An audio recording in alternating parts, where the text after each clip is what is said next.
Alden Richard update. Yan ay story ni Alden. And Out of Order, a film by Alden Richards. Yan, malapit na palabas niya sa Netflix. And projector, producer, at actor pa nga si Alden. Grabe yun.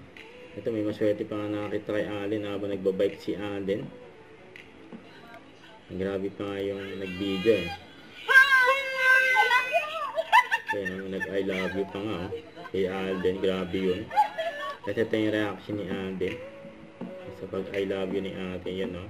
Napasmile pa nga si Alden eh, yun o. Nakita pa yung dimples niya. Saka ito pa, grabe yung titig ni Alden eh, kay Kakay. Yung reaction ni Kakay sa titig ni Alden. Ay nagkilig yan. Ay nakampas pa nga si Alden nang wala sa oras. Ay pa sumabay pa nga si Alden kay Coco, ngayon o. Ayan, tawa pa si Alden. Nag-protective pa si Alden kay Marion. At I just story ni Alden, pray your room. At sabi ni Alden, maturity is mindset, not age, you know. Don't forget to subscribe, click the notification bell for more update. This is Richard in Action Vlog. Stay tuned for more videos. See ya.